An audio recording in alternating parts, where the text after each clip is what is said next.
Good morning, Vietnam, said by Robin Williams. You've seen the movie. So, this is Charles Van Morgan in the morning, and we got a great show for you today. Come on board, and in light of what happened to Robin Williams, I want to tell you that if you are experiencing mental health problems, then there is help. Dial text 988 and press 0 if you want to talk to somebody, or the national number is 800-560-5767. 988 if you're experiencing mental health problems. Press 0 to talk to somebody, or 800-560-5760. Remember, Mr. Robin Williams was a awesome comedian that committed suicide. Who knew? He was in the movie about Vietnam. It's a Good Morning Vietnam. So today's show is going to be about, should we obey authority or should we do something else? We're going to talk about some studies in sociology where they tested people's obedience to authority even at other people's demise, and we're gonna look at that and talk about when authority's wrong. So we got a great show for you today, but first I wanted to go back to a previous show where I talked about a massacre in Malaya, and I talked to a Vietnam veteran about Vietnam. Talked to somebody with literal boots on the ground in war. See what he had to say about the Vietnam War and his take on the Malaya massacre. He hadn't heard of it, but I told him about it, and I'll tell you what he had to say. Somebody with boots on the ground. So we got a great show for you today. Listen up and don't pay too much heed to the detractors other than they help. So thank y'all for joining me. I appreciate each and every one of y'all. We've had overwhelming, massive viewership going up every day. People in government power hate us because we have got a awesome audience, and they're on here waiting for me to say something illegal or criminal so that they can kill me. They'd like to, or arrest me and shut me up. It's hard to have a public forum from a jail cell, which is where they'd like me to be. And that may happen, but just remember why. It's not because I did anything wrong. It's because I am out speaking the truth to power. The power fights back. Hopefully they won't. Maybe millions of people that we talk to in the next few days will protect us, put public pressure on the audacity of the creeps in power to do the stuff they're doing. So let's see if we got anybody in here. We got a great show for you today. We're going to talk about obedience to authority and how that can happen at your own demise. Going to talk about a couple of psychological principles that have been studied that we need to know about, and we can work against it. Knowledge is power. They don't have it, and we do. And they're illegitimate, and we're legitimate. So let's see how many people got in here. Thank you all for joining me. Got a great show. Like, share, comment. And we'll proceed with the endeavor to change the world. Change Tennessee.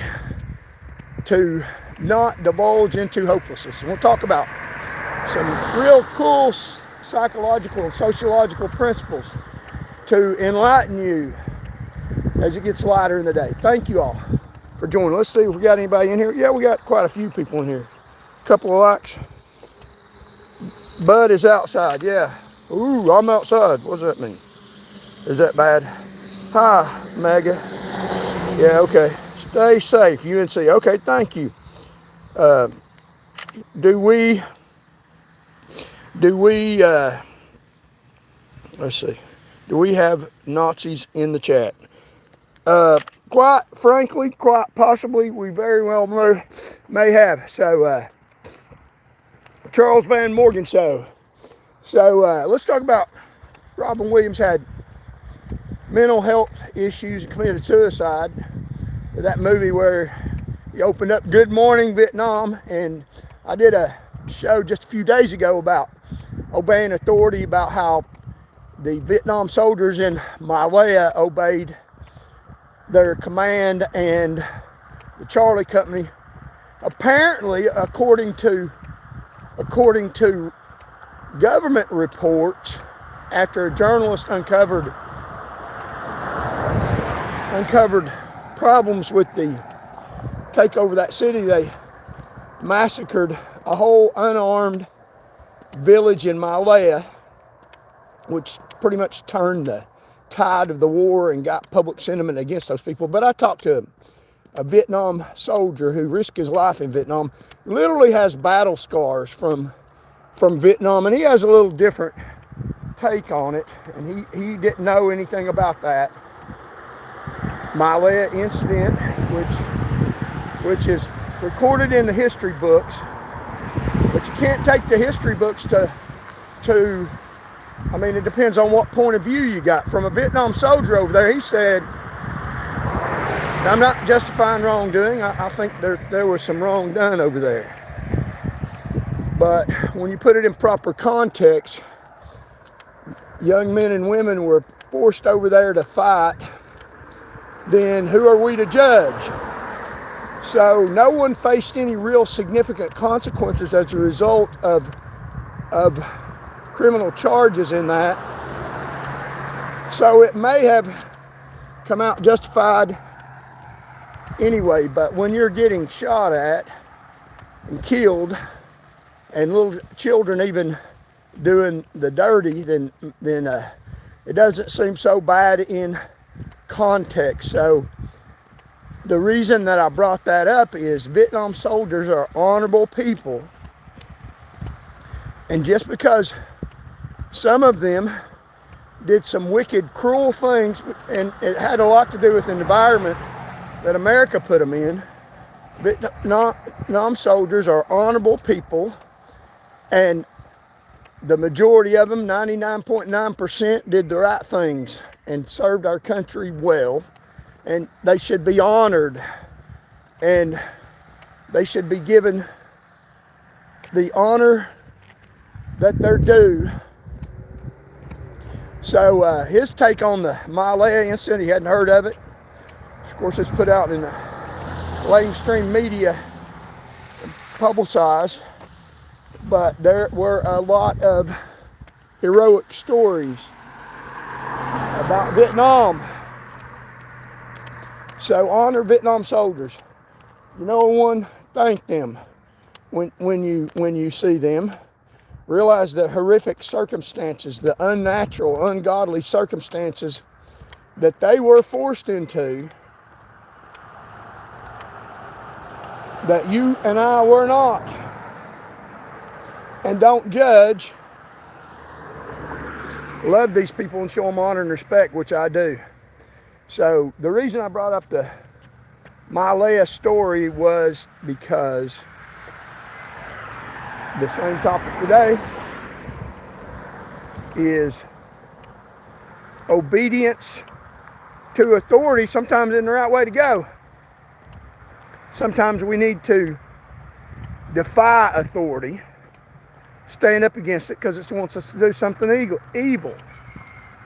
And there's the rooster, predictable human behavior, like a rooster. Now, we're not animals, but human behavior is predictable, and that's why you have sociological science. It's not like engineering, where you know the exact, precise temperature that water freezes. But within ranges, you can predict human behavior depending on the environment. It is a science that is predictable. Karl Marx, a great sociological thinker, predicted conflict theory, which is a leading theory of what drives society. And what we're talking about is obedience to authority. and maybe we shouldn't sometimes, but he predicted that his driving thinking behind what drives society, what makes things go, and there's several theories about why people do what they do. And I love this sign, this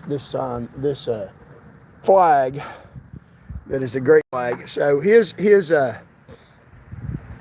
leading hit me from London. Hello, London.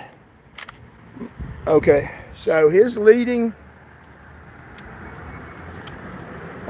theory in what drives society, why people do what they do, why the results are the way they are, why there's extreme poverty, why there's a separation between the rich and the poor, why there's inflation. What drives all these things? Do they just happen, or is there a predictable cause behind all this? And that's what theorists do. They say, hey, what's going on here? What's the bigger overall arching picture? Sociologists have come up with theories that have been substantiated through tests, and one of the leading theories, is what's called conflict theory. And this is basically that there's scarce resources in society. There's not unlimited resources. That's a fact. There's not unlimited food, not unlimited water, not unlimited sky, not unlimited earth, not unlimited property. And groups form, and they fight for those scarce resources. And one group gains the upper hand. The elite group gains the upper hand, and they try to maximize their ownership and benefit of property by legitimizing themselves, saying that their ownership of the property and their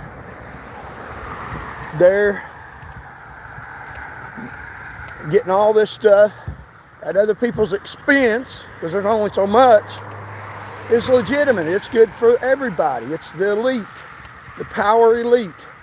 And then in the long run, which hasn't come to fruition to the full extent that Karl Marx predicted, is that the mass citizenry, the populace, will begin to see that their exploitation by the power elite, and then that there will be a revolution, and they will take over.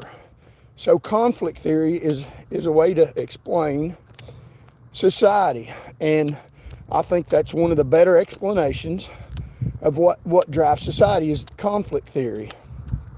So that's one of the bases. When I was in sociology classes back years ago, I had to write a paper, and that's what I wrote a paper on, conflict theory, that there's scarce resources, that groups form and fight for those resources, and that one group gets power over the majority of the resources, and they fight for those resources and exploit the citizenry, and try to legitimize themselves, that it's legitimate, that they have a unreasonable, unnecessary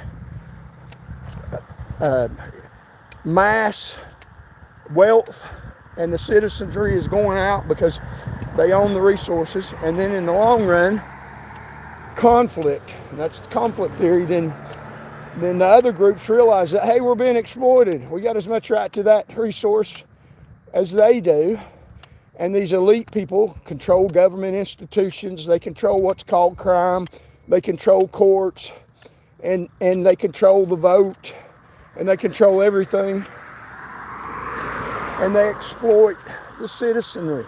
They don't serve the citizenry, and they present themselves as legitimate. That it is legitimate. It is good for you that we have all the resources and that you don't have anything. And the disparity between the rich and poor is astonishing. Only a small percentage own a huge percentage of the resources in the world, in the United States of America. So that's conflict theory playing out in real time in America, and it's getting worse, and they legitimize themselves through rogue court rulings, through decisions that they make. They say, hey, it's legitimate It's good that you don't have anything because it's good for you. We're doing what's good for you while we're taking everything that you have and manipulating resources. And after a point, and I think it's the tipping point now or getting closer, it should, the citizens realize, the mass citizenry, the population realize, and you should realize that these people in power are not for us. They're not doing things to benefit us. They're using us to get super rich, manipulating laws to allow themselves to get by with whatever they want to do to grab the resources, power grabs, and both Democrat and Republican. And the system is not working. Their system that they set in place is working for them. People think the system's broke. It's not broke. They set it up to where it works well for them. It's a well-oiled machine for them. It's not working for you. It works against you, and that's conflict theory. If people think that I'm making that up, then look it up. In any sociological major theory, and it's the major guiding theory of most sociologists, and it's not the only one today, and you can look at the facts that there's scarce resources in society, that groups form and fight for those scarce resources. One group gains the upper hand, and they legitimize themselves and take scarce resources and try to appear to the populace, the other groups, that it's legitimate that they have all the resources. And they exploit the lower class. And you can take that theory and plug it into today. The people in government power have all the resources. They have your resources, and they make it legitimate by their court rulings and by their procedures and by their laws and by their rules. They have their people in legislature in powerful positions, and they make the laws that benefit them and make it legitimate that, hey, it's good for you that we have all the resources and all the power. Ignore the poverty, ignore the lack of medical care, ignore the mass incarceration, ignore all this stuff. This is good for you. The mass incarceration is because of crime. And it's good for you that we lock everybody up. And we do it legitimately. That's what they try to convince you. If you plug conflict theory into the situation that's going on today, it plays out perfectly, predicted by Karl Marx, Max Weber, in the early 18th century. These great thinkers of science, and it's not a science like the exact temperature that water freezes, but within a certain amount of degree, you can predict human behavior. And my thinking, and I'm telling you that's what's going on today. These people in government power have stolen all the resources, made it not theft, made it not crime, taken over our government, taken over power. They have legitimized themselves to say that the way the social system is now is good for you, good for the populace, when in actuality it's only good for them. They are lying to you. They have set up a system of injustice where they get to steal your money and call it all right by their people in robes and by their government power and their crimes. So, and the poverty rate is justified, and all the things going on are justified. So, for example, it's like the imprison rate. They justify, the United States has more people in prison than any country than any nation in the world. And they say, well, that's legitimate. It's because of crime. That's the reason why people are incarcerated. Because of the crime rate. People are dangerous. People commit crimes, so we incarcerate them. So it's legitimate, it's necessary. But if you look at science, there is a leading theory that goes along with facts that says the mass incarceration rate in the United States is not due to crime. It is due to people in government power, the power elite that control everything, controlling you. If you look at the statistics, the imprison rate would rise and fall according to the crime rate.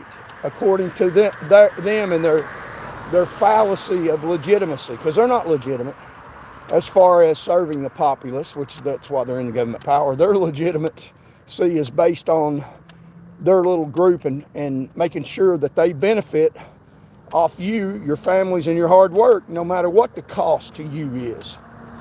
And the incarceration rate would seem to appear to be the product, more people in jail if there's more crime. Makes sense, right? Mass crime, mass murder, mass robbery, then the prison rate would go up. When there's more robberies, more murder, more people get arrested, put in prison, right? Makes sense. That's what they would lead you to believe. But is that what's really going on? Do other countries have the same problem as we do? They have crime. Why don't they have the same mass incarceration rate as in the United States of America? Maybe the criminal justice system in America, it's not broke, it works for them. It incarcerates innocent people. That's what they want. It incarcerates people who go against authority.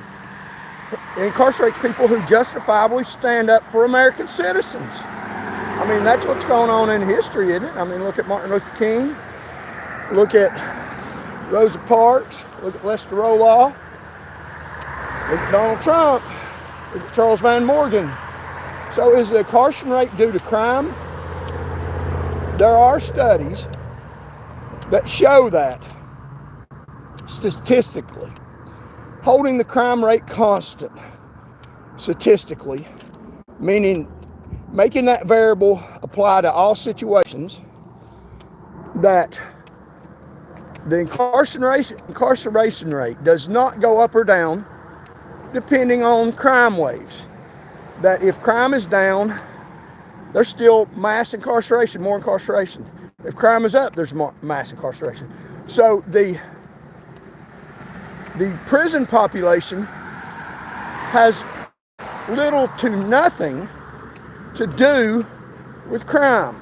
So what I'm saying, and I'm asking you to think beyond what just appears obvious.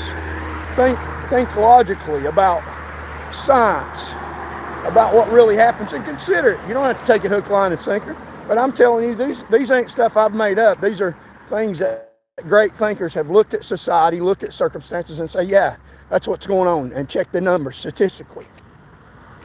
That have thought about these things. That's what sociology is about. Figuring out the world through a broader lens than what you see going on in individual particular circumstances. That's what makes it a social problem. So we'll talk about why people in prison according to conflict theorists, according to a different perspective than crime. Taking that off the table. Why are people put in jail? Is it crime or is it something else? Is it groups in power that people put people in jail? So let's see how many people we got in here. Join me this morning. We're talking about obeying authority. We'll talk about the ditch they tried to put me in and why I haven't been able to overcome the deficit that they put me in and why I keep trying. People say, why you keep trying? You ought to be helpless. Not in this lifetime. And well, I'll explain to you why. It's based on science why I'm not helpless. I'll tell you the psychological, scientific explanation why I'm not helpless. I'm not going along with the program. Never will I go along with their program because their program works well for them, but doesn't work for me. So why should you go along with the program that doesn't work for you? Maybe you shouldn't, and y'all need to stop going along with the program. Don't let them program you. Look around. Don't be a couch potato. Think about things. Look around. Is this what they're saying is going on? Is it really the truth? So let's see how many people we got in here. Yeah, we got a bunch of people in here. Shareholders need inmates to protect their investments. Hey, that's right. Thank you. Got honored the checks. Thank you. That's right. Some of the people in here, yeah, y'all ain't stupid. There's no public law saying that prison population has nothing to do with crime. Yeah, there is. There's no logic in what you just said. And I'm about to explain that to you. How the prison population, I didn't say it has nothing to do with crime. I said it has little to nothing to do with crime, which is different than what you just said. I'll say there's other explanations for the prison population. other than crime. So we're here going to the bridge. There's other explanations for the increased prison population other than crime. A more significant explanation for the mass incarceration rate in the United States of America than crime. So you even misstated, so that's how detractors, they even misstate what you said. And this is science. This is not me making it up. Other people have said this. And sure, people in power are not going to tell you that their systems set up aren't legitimate, that they're fake, designed to benefit only them, and designed to incarcerate you. So when are you going to believe? When you're in a box and you can't get out, and you're given 3 hots in a cot, and people in power are saying it's legitimate, you committed a crime that you didn't commit? Is that when you're going to start thinking that the prison population has little to nothing to do with crime and more about control than it does about anything else? And say I just gave it away. The studies say holding the crime rate constant, meaning taking into account for more crime and less crime during certain periods, that what is the real explanation, or could be the real explanation, for the mass incarceration rate in the United States of America. Now, I know this is different than what a lot of people tell you, and I'm asking for you to, based on education, to think about what I'm saying and not just go along with their program. So, holding the crime rate constant, what could be the reason for the mass incarceration rate across the United States of America? More than any country in the world. Why do we put more people in jail than any people in the world? Because we have more crime? Or is it this? Studies have shown that when there is a lack of jobs for people to do, and not because of the crimes that unemployment causes. I'm talking about, we already stated, you got to rethink and really think through things, not just be a couch potato. Holding the crime rate constant, regardless of the crime rate. That is going up or down across different times, but taking into account for that, taking into account for the crime, that the reason for the mass incarceration rate is due to, and studies have shown, numbers have shown, numbers don't lie, people do, is that when the government needs people to work, when there's a lot of work out there to be done, then the government lets people out of prison, the population rate decreases.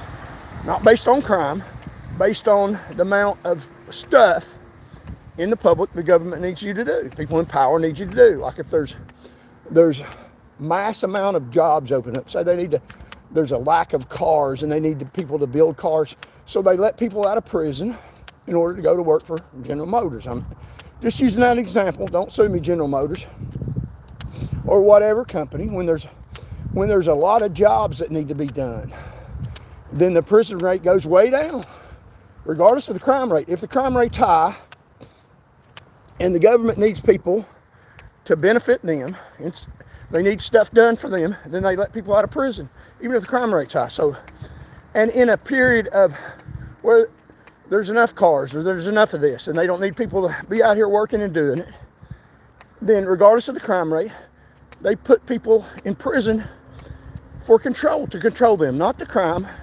It's governmental control, and there's studies and numbers that show that. So the thinking is, and I believe in this perspective, it's obviously true, I believe. And you can take it however you want to. It's science, I didn't make it up. Other people smarter than me thought about it. I'm just telling you about it. They won't tell you about it because they don't want you to know that they're locking you up because they don't have any work for you to do. They're taking away your freedoms in periods of times when they don't need you out of jail working, that your work benefits them, and in periods when they don't have any jobs and they put you in a little box to control you, regardless of the crime. So even when the crime rate is low, there's not a lot of crime. There's not a lot of people committing murder, rape, robbery. There's low crime. The prison population goes up. Why? The explanation is not crime. I just said the crime rate down. They put people in prison because they don't have jobs for them to do. So they put them in a box to control them. That is a leading conflict theory explanation that I'm not making up.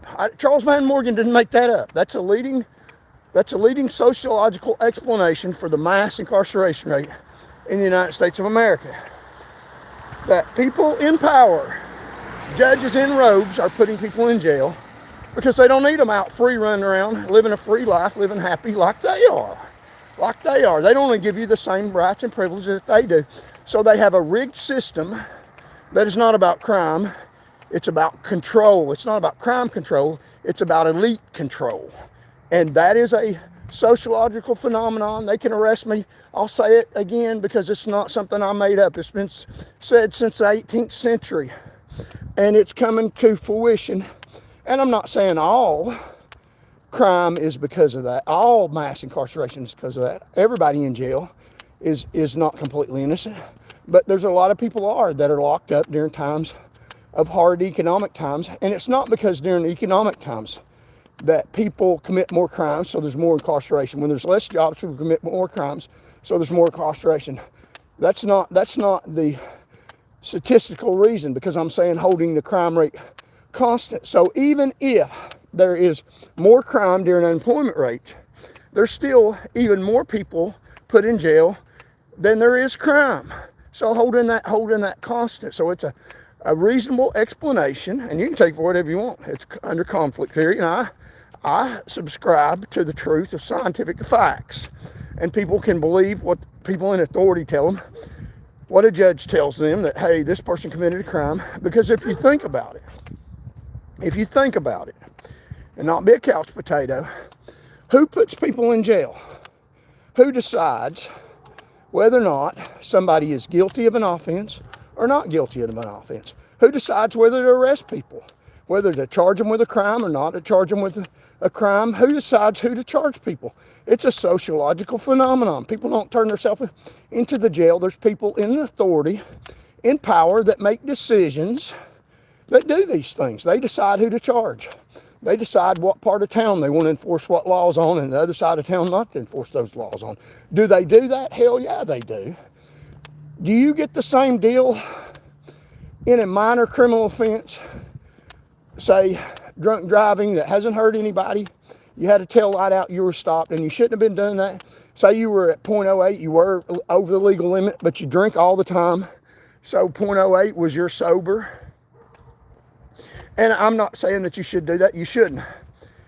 But if you're in an older car, and I'm going to tell you some stuff I know from experience, stuff I know, I've seen it. The news can't lie to me.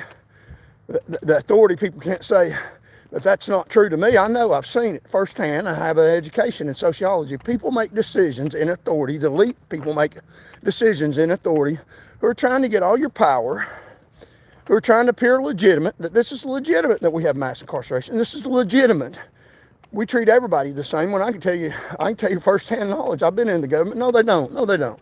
No, they don't. They discourage treating everybody fairly. They don't come right out and say that and write it on a wall or a Facebook post. The Facebook posts are all about legitimizing the illegitimate, legitimizing their crooked, lying and covering things up. They're not obvious. They're not going to be obvious about what they do. They're going to hide it. You think they're going to come out right and tell you that we want everything you got and we're going to make laws and rules and adjudicate and take it away? You think they're going to tell you that to your face? How long would that last? Maybe a little while longer for stupid people. They're going to cover it up and say, and conflict theory says they're going to try to appear legitimate. And that's what they're doing right now. That is exactly what they're doing right now.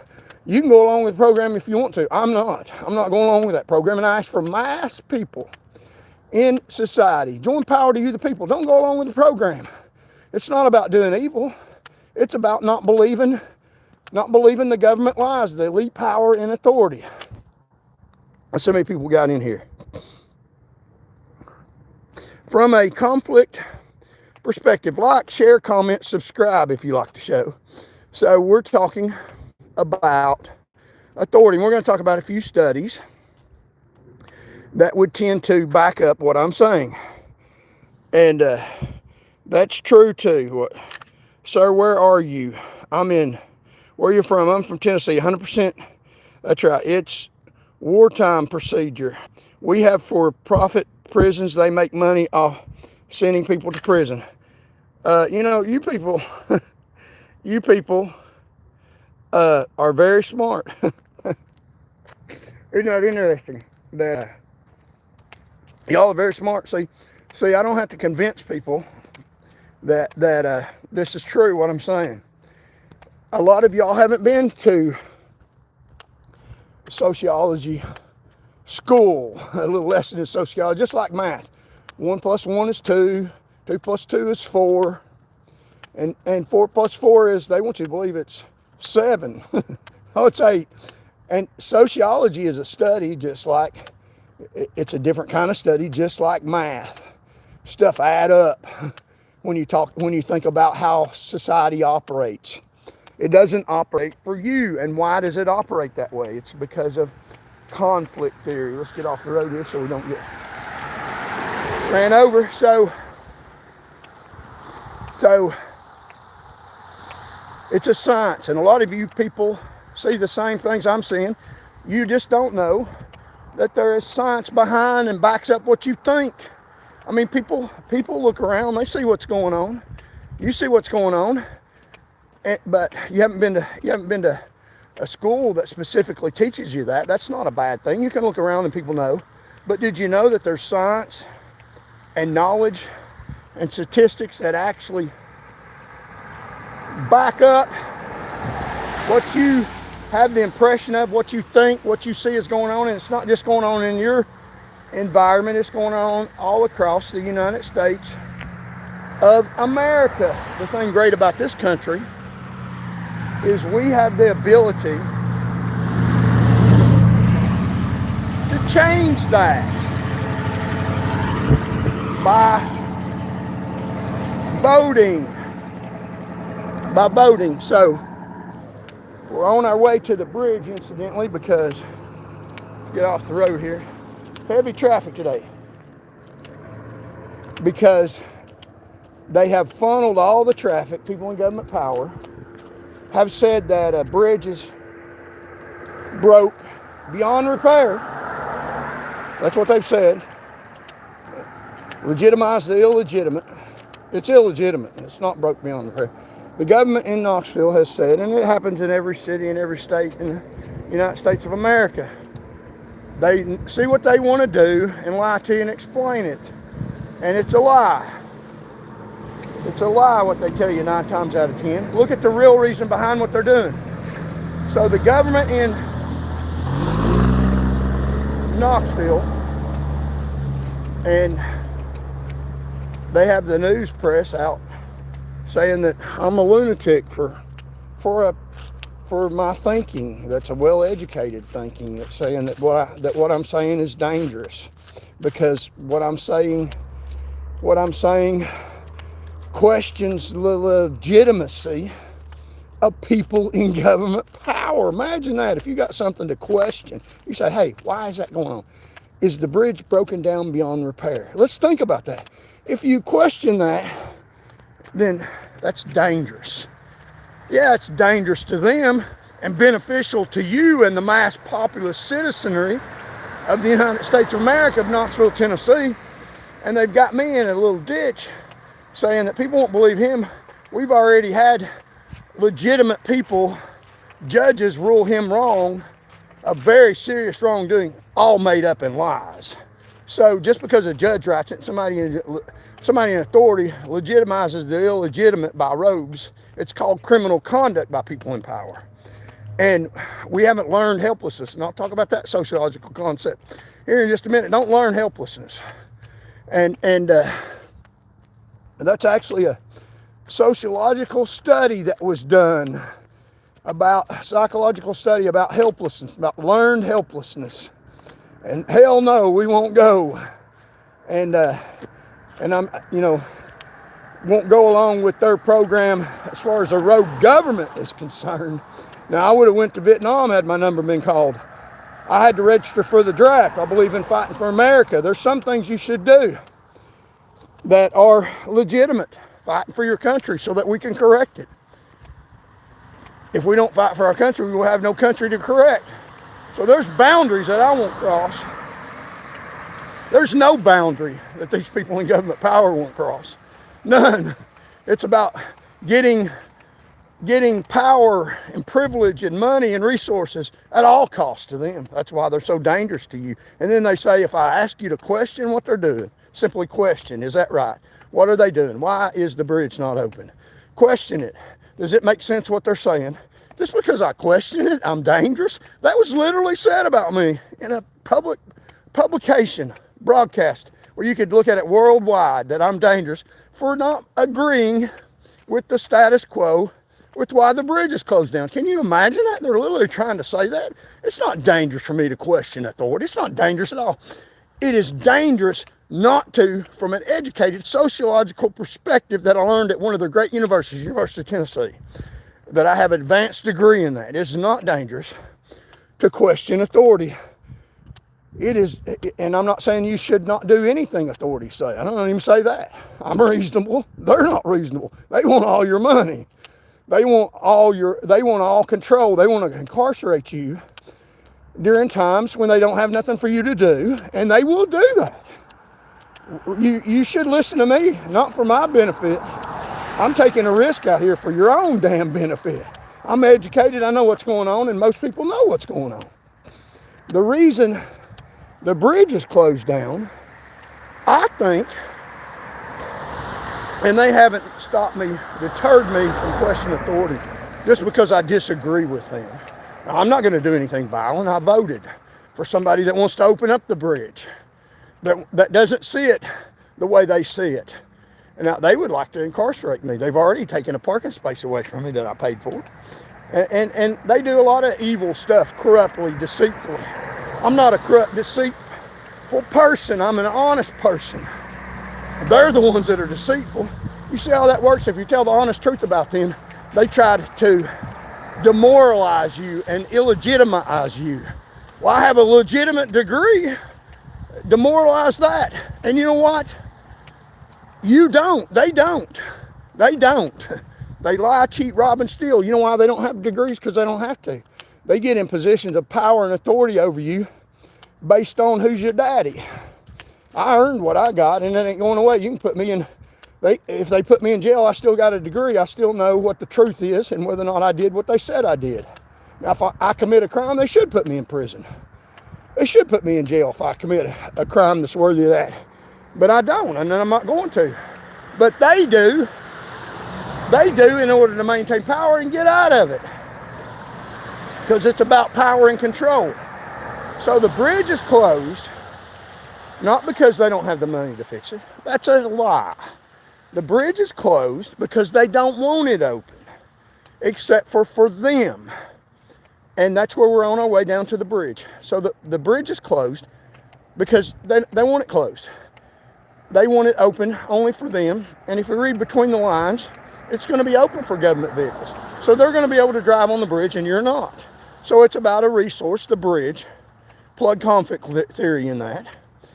The bridge is closed because they want that resource and they don't want you clouding up the resource. So you'll be able to walk on the sidewalk in a walking lane while they can drive up and down the bridge without your car getting in the way. They want that whole resource. They want that bridge set apart for only the powerful people. So they have alleged falsely that the bridge is broken beyond repair and can't be fixed.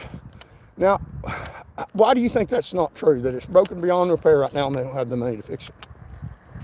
That bridge has been open since 1898, over 100 years. I've talked to citizens in Knoxville. They agree with me. They've told me. People told me they knew exactly what year it was open. And they don't go along with the program either. But these people in power legitimize it. The bridge is broke beyond repair, they claim. But if you look at it, that bridge was open during the Depression. During times when there were hard economic times, during the 1920s, 1930s, during the severe depression, when people went hungry, when people lost everything they had and jumped out of buildings and committed suicide because they lost all their money. There's things more important than money. There's things a hell of a lot more important than money. On the scale of things, money is not that important. I mean, it helps us survive and keeps things going and helps us take care of our loved ones, but our loved ones are more important A human life is worth millions and billions. You can't put a price tag on a human life. So in the scheme of things, money's not all that important. And people jumped off buildings because they lost all their money. They had their priorities in the wrong place. I mean, if they had loved ones that cared about them, who cares if you're broke? Find a way to get your next meal and go on and enjoy the loved ones you got. Don't commit suicide because of $1. And 988, if you're having mental issues. And the number to dial and press 0 if you want to talk to someone. Text 988. And, Robin Williams, who would have known? And there's nothing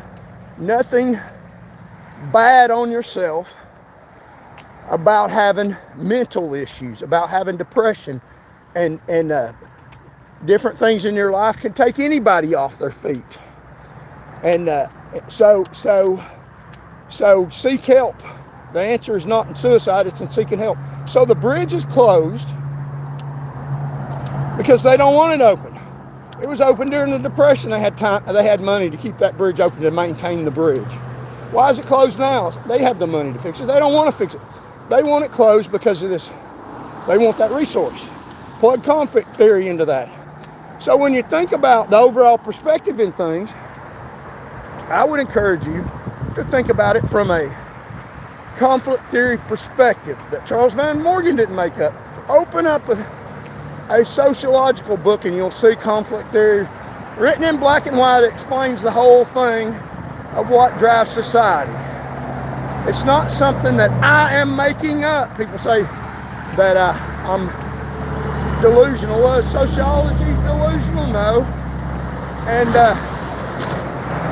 they are. That's one of the tactics, is to delegitimize the legitimate and try to make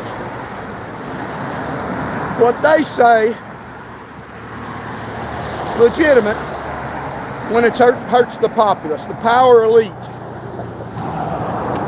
Control everything. They control elections. We're having a hard time with traffic today, which may be a good thing. Maybe we'll get a lot of traffic on this YouTube channel this morning. So, on the way to the bridge, the Henley Street Bridge, because the Gay Street Bridge is closed down because they want that resource for themselves. If you read between the lines, government vehicles will be allowed on that bridge. Government vehicles will be allowed on that bridge. So only them will be allowed on that bridge. So that's a resource that they're grabbing from you. They didn't pay for that bridge. Your tax money paid for that bridge. And they're literally controlling the election, trying to get more of your tax money right now to benefit themselves. You think the tax money that they're grabbing from you is going to benefit you?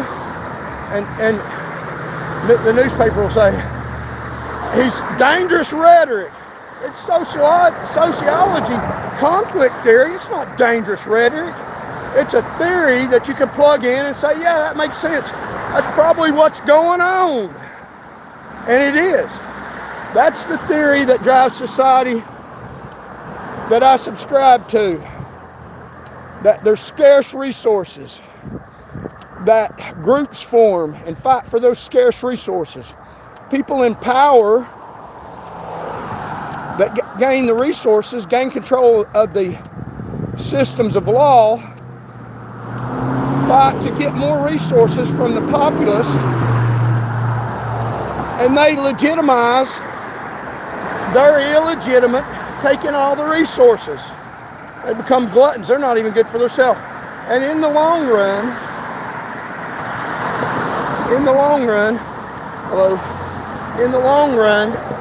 the populace, and I hope that is happening now, starts realizing what's going on, that this isn't for us. This is not working for us. This is only working for you. And the scales tip. Karl Marx thought about that hundreds of years ago. And the system, it's never come to complete fruition, although there have been advances in privileges for the citizenry. But there needs to be a tipping point where we need to take over our government, the citizenry, and get some of our power back, and that's at the voting booth. So we're on our way to the bridge, the Henley Street, because the Gay Street bridge is closed down. And they funneled traffic across that, so we use that for our advantages and different days. I don't like to carry the sign every day. We advertise this channel from a bridge that they through their power grab have funneled everybody across, so we get to wave at more people and show our power to you the people movement to a bridge that they funneled more people over. So we're using what they've done dirty to us to get more attention to the public about how dirty they are, the power grabs that they have. So let's talk about how the government has attempted to delegitimize Charles Van Morgan, try to make me out to be a villain falsely, and have elevated themselves to positions of high power and influence in order to protect themselves, in order to make people think, don't listen to him. They're on this YouTube channel right now. Don't listen to him. Look what he did. People in robes decided that he did something wrong.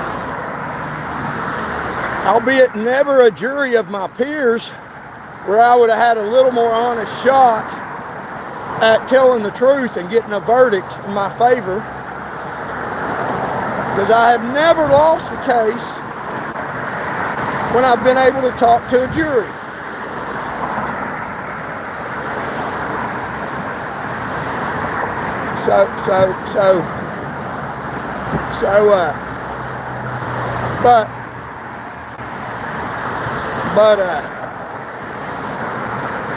Now they have all kinds of horrific atrocities they've said about me, and you see on the main screen, they advertise in the newspaper, hey, this person, Charles Van Morgan, is illegitimate. He's wrong. A jury said he's wrong. Trooper loses his appeal. Yeah, he's illegitimate. The government says I'm illegitimate. So be a couch potato and believe that. There's people on here telling you that every day. Illegitimate. He lost his appeal. Judges decided that he didn't do the right thing. So just take that for granted. People that make decisions that protect the power elite have decided I didn't do anything wrong. Of course they did. They will every damn time. You don't have a chance in a Tennessee courtroom. That's why you need to listen to me. Because it ain't just me, it'll be you. Because I was out serving the populace. So don't just believe a rogue court decision. That was before a rogue judge that was appointed by the governor. Don't be a couch potato and just sit by. Think about things. Don't just take verbatim what you're fed in your ear. Think about if it makes any sense at all. Think about how they're flipping the script to a dirty lie to maintain power and control over you. And you will be next, I assure you. Even if you don't disagree with them. If they need you for another purpose, don't need you to be out working for them, they will lock you up. They will put you in jail because they don't need you out living your free life. Under conflict theory, that is a very possible, likely scenario. They already have more people locked up in this country than any country in the nation. That's not something I'm making up. That is fact, not fiction. They will do whatever they need to do to get you out of their way. Lie, cheat, rob, and steal. These are people in power. Now, the people in the government that decided against me, you see on the screen, Trooper loses the appeal. I didn't lose anything. They legitimize something that is false. It's not true. If you want to find out the truth, read a judge's opinion where somebody goes against the state, where one citizen disagrees with state government, with the elite, power elite. Read his decision and flip it the exact opposite of what they say. What the judge says is a lie for the people in power. What a Tennessee judge says is a lie for people in power. Yeah, I just said that. What a Tennessee judge, a sitting Tennessee judge, in any courtroom across the state of Tennessee, this is recorded live YouTube worldwide, what any Tennessee court judge says when people are challenging the authority of the power elite, trying to get back their freedom, their rights. What a Tennessee court judge says is fraud, it's deceit, it's a dirty lie. Sitting on the bench with legitimacy, it's a dirty lie. It's not legitimate. You can't trust them. When you read a Tennessee court judge's decision, like in my decision, look at it from the opposite perspective. That's all I'm saying. I'm not saying beat them up, fight them, shoot them, kill them. I'm saying think in your mind. They want to make thought crimes. You can't think anymore or you're dangerous to society. And I'm not promoting any kind of violent uprising into deceit. I'm encouraging people to think about things and not just live on autopilot, not just take things for granted. Well, Judge said it in a pretty robe. I'm talking about the Milgram study. Stop delivering the shock to your fellow man when he doesn't deserve it. 65% of people went along with giving electric shock because they're authority figures. So when a judge says something, think about what they're trying to tell you and think they're just trying to get a little more of your money and uphold the faulty establishment of Governor Bill Lee, the Christian man. Think about what they're trying to tell you, usually. About 99.9% of the time. If it is a Tennessee judge and you are going against power, you are trying to fight for your rights against somebody in elite, what somebody in elite has lied about. You can even prove they lied. It's in black and white. They will find something else and add to the lie. They're not unbiased. They're even more, they got more at stake in the outcome of your demise than the person over them, because when they go along with a lie and even add to it, then they get promoted. They get more of your stuff. They get lifted up over your demise. They're not out for you. They're disgusting, despicable people. Tennessee judges are some of the worst scum on the face of the planet. The higher they go, the worse they are. Yeah, I said that to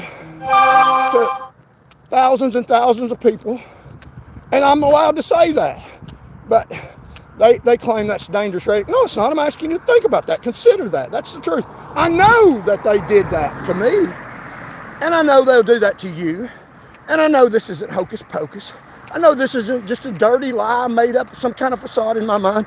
Open a sociological textbook and read conflict theory. These judges in power try to legitimize their power by illegitimate means. It's going on right now, right under your noses. Wake up and smell the coffee. It's going on worldwide. We need to not be violent, maybe a little unruly. A lot unruly don't break civil laws, but think about things and contest their rogue, crooked establishment, specifically at the voting booth. And we're going to talk when we get to the bridge, show you some notes we got about obeying authority, and everybody is welcome. So we got some support. Thank you all. Everybody's welcome. Like, share, comment. Let's see what we got here. As far as notes go, I grew up in Clarksville. My dad was the oldest sheriff until he passed. I got in trouble twice, and the good old boy judges always dismissed my cases. Wow. He also tried to run for governor, and he was arrested cursing at a lady at a town hall. Okay, that's what people in authority say. Do you have any videotape of me cussing anybody out? No, because I didn't. They arrested me for running for office. That's what they arrested me for. They said I resisted arrest. Where's the body cam? They got a body cam. Why won't they release any of the evidence? Because they have none. See the lies that they tell, that legitimize the illegitimate? The reason I was arrested was because I had the audacity, without $1 million in my pocket, a life of serving the public, to stand up against people in government power. So thank you for whoever contributed. I need my EBT in November. That's right. And if I had anything to do about it, you would get it. I'm against the government, people in power, stealing resources. Like, share, comment, contribute. You old fool. Old fool. Yeah, oh, you hurt my feelings so bad. Let's go to social pressure. I'm not going to, yeah. If you think I'm going to let it go, you got another thing coming. Your dad is a fool. We're talking about the United States of America. So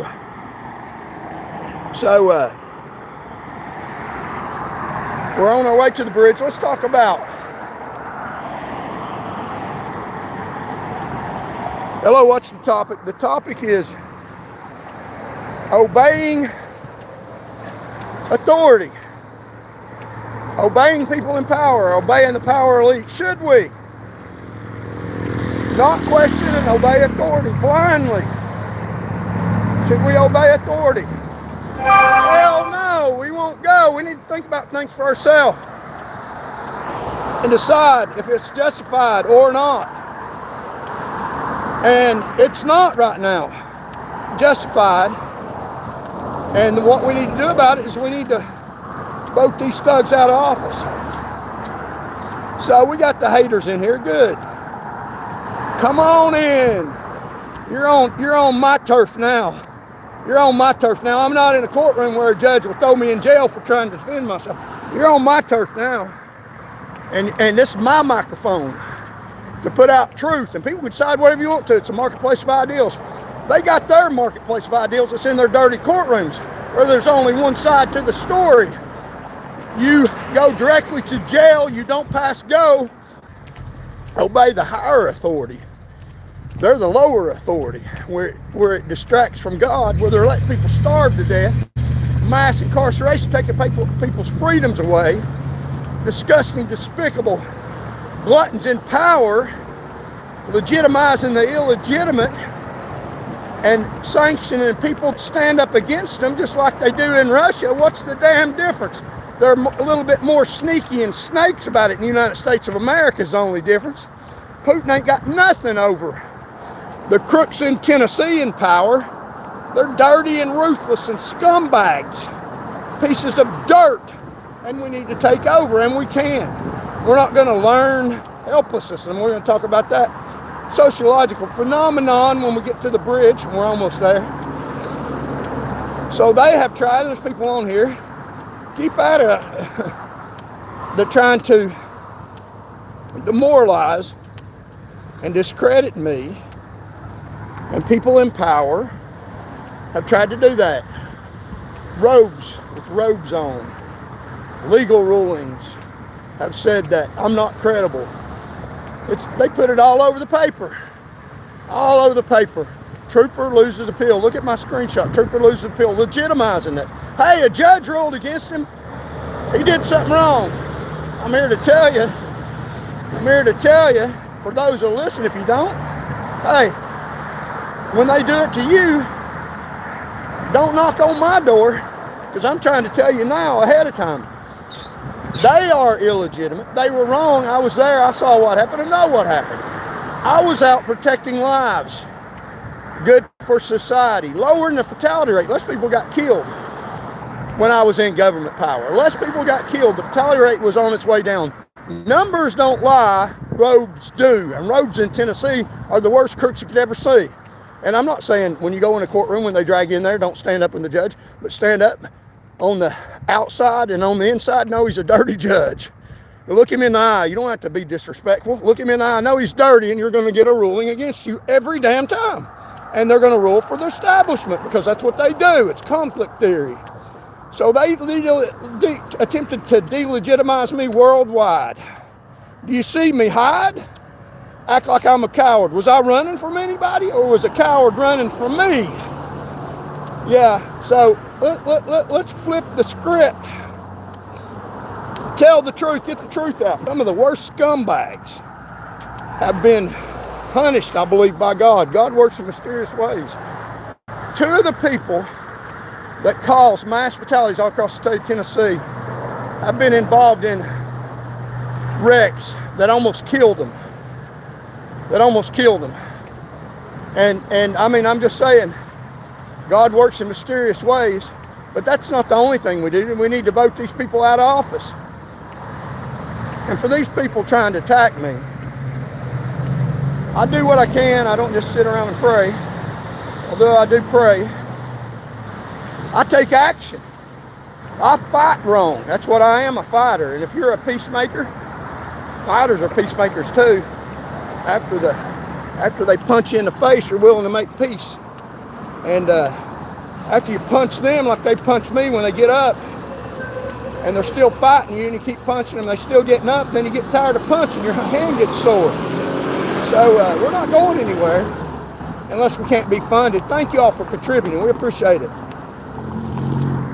If you want a copy of my book, We'll Tell You the Truth, but with facts and evidence, the Trooper Charles Van Morgan story, the fight to save lives and correct their record, and you're welcome to buy it. We'll sell it for electronic copy for $149. You can read it and look at their testimony, what they testified to under oath, and then look at what somebody else in the elite testified the exact opposite, trying to figure out how they can spin a web of lies and how they did stuff even under oath. We'll talk about in the record how the Colonel Tracy Trott, the dirtbag of them all, how he lied under oath, how he admitted to possibility of a crime. It's in the book. How he admitted to something that under the statute of limitations never goes away. He admitted to shooting at someone. Did they die? There wasn't a question about that, but he admitted to trying to kill somebody, pointing a gun, firing at him, being in a shooting. He admitted to being in deadly car chases. I'll put the onus on him. He was in a chase where somebody was dead. Did he do something wrong? There's no statute of limitations on murder, Tracy Trotz. You better hope I don't get in power, because if I do, we're going to investigate you and put you in jail. Take that big fancy colonel, stripes off, and throw you in the pokey, just like you did everybody else that didn't do anything wrong. So they tried to delegitimize me and say all horrific things about me. I save lives and property. I'm legitimate. They're not. I went against the power elite. I didn't follow the system and honor people that got promoted for nothing and let them run over people's rights in the state government. Other troopers did that too and got run over. Other officers have done that before. Try doing that. Try standing up for what's right and spreading the resources around for society. And you'll see how conflict theory comes into play. They put you in your place, but hell no, we won't go. You're not doing that to me. I'm not going along with the program. So don't believe the lies. Don't believe authority. And we'll talk, we're just about to get across the street here. We'll talk about the Milgram study and obeying authority and listen to these dirty judges that lie to you. And talk about learned helplessness. Don't learn helplessness. And talk about cognitive dissonance theory. And I know that sounds bad talking about them as theory, but they're different perspectives, framework on how things are set up that you can plug into events that take place and see if they fit or see if they don't. They're ideals about how to organize society instead of just sitting back on a couch and listen to the news and believe in every dirty lie they tell you. It's a framework to organize things. That these ideals and thinking have been around longer than me. They're not hocus pocus. And they explain a lot of the goings on in society instead of just taking things verbatim. So are you a UT student? Are you a UT student? Yeah. What are you studying, if you don't mind me asking? Kinesiology. Yeah, I had a class in that. It's about moving your different ways. Keep going to school. That's a great school to go to. That's what I'm talking about. YouTube Live. I'm not filming you about sociology. So it's under Charles Van Morgan if you want to listen to the show. But kinesiology, yeah, UT student. So we're out here live, boots on the ground. So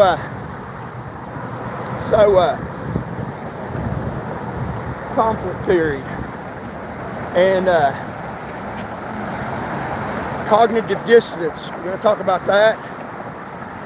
And helplessness theory. There's actually been studies done on these things where they've tested these theories and see if they come to fruition, see if people's behavior conforms with the hypothesis behind it. Hypothesis is the best guess about what's going on. And so they see and test them under real life conditions and observe them. It's called science. So yeah, we got some more support. Thank y'all. Please don't uncomfortable when I sit in the living room. I mean, what kind of song are you? You're pure. I don't know what these people. Excuse me. So let's talk about cognitive dissonance, which is when people have ideals and beliefs that they have, but their behavior goes in the opposite direction. The tendency to disavow their beliefs and bring their beliefs more in line with their behavior because of how bad they feel initially when they don't act according to how they believe. It's cognitive dissonance theory. So it's like when people, and I hate to use this example because people that smoke will hate me, and I hope you don't do that because I'm not against people that smoke cigarettes, and I have things that I probably do that I shouldn't do either. But we won't pick on myself. We'll pick on them because for your health. But cognitive dissonance theory is that where people know that something they're doing is bad, so they feel bad about it. But in order to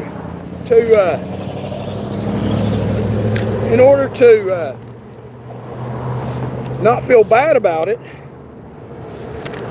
they distance themselves from the original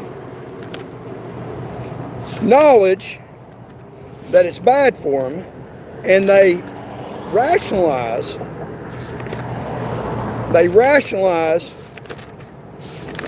what they are doing in order to make themselves not feel bad. So, like voting, people know they should vote. They know things ain't going right, but they use cognitive dissonance to rationalize they're not voting. Like they say that, hey, voting doesn't matter, my vote don't count, and it does. It does. So cognitive dissonance is the mental discomfort experienced when a person holds two contradictory beliefs, or their beliefs contradict their actions. And that's cognitive dissonance. And that is you should put your beliefs and your knowledge in accordance to your action the best you can. And if it's discomforting because you don't do what you believe, then think about what you're doing and realize that it's wrong and try to correct your behavior instead of cognitive dissonance. So let's talk about learned helplessness. And that is what people in government power are trying to teach us. Martin Seligman, learned helplessness, a psychological state where individuals believe they have no control over a situation due to repeated negative experiences, causing them to stop trying to change this even when a situation is possible. And that is a psychological experiment done by Martin Seligman, Learned Helplessness. You Google that. And I read that in a college textbook when I took sociology, a Master of Arts in sociology. It's in a textbook, and it's in psychological textbooks and studies. Now that's a psychological phenomenon, and even if I did, you can Google it too. It's not something I'm making up. And it is what the government, people in the power elite, try to do to you. They try to teach you learned helplessness, that you can't do anything about it. You can't do anything about circumstances. That's what they tried to teach me when they put on the front page of the news, trooper loses appeal. And they printed other stuff after that, tried to teach me learned helplessness. Well, I haven't learned it yet. I'm a hard learner. You're not teaching me helplessness. I don't think I'm helpless. And I don't think the populace is helpless. I think you're helpless because there's more of us than there are you, and we'll keep speaking the truth to power. And we don't care what your lie is. We're not going to believe it. We don't believe you. We don't believe anything you do. We believe that you're out for our resources and to live off our money and our tax money. That's what I want you to believe. Don't buy into they're trying to teach you helplessness, because you're not helpless. I'm not helpless. And they actually did studies about learned helplessness. It's an actual phenomenon. They can teach you this. They know they can. They can try to. Don't buy into learned helplessness. We're not helpless. They are, because there's more of us than there are them. A lot more of us. Overwhelmingly. We can clobber them in elections. They have no hope other than to teach us by the facade that we don't have any hope, because we do have hope. We have a lot of hope. We got one thing that they'll never have. It's called the truth. The truth. Humanity wants the good for everyone. They want the good. They want to grab all the resources. They're gluttons. They're not even good for themselves. We're even doing them a favor. Don't learn helplessness. They literally did studies where they had dogs, and humans aren't dogs. They did the same study to humans, where they had dogs that they gave an electric shock to. And the dogs had no way of escape. They couldn't get out of the shock. So they taught them helplessness, trying to see if they could teach them helplessness. And then they had another group of dogs that they gave a shock to that they could get out of. And so they got out of the shock. And then eventually the dogs just laid down and took the shock. And then they put all the dogs together, and they put them in an environment where all they had to do was climb over a short fence to get out of the shock. And the dogs that, in the first experiment, they just gave them a shock, and they continued to give them an electric shock. And Peter's going to hate me, but they were studying learned helplessness, and they gave them the shock, and they couldn't get out of it. Then they put them in an environment where they gave them a shock, but there's a way out.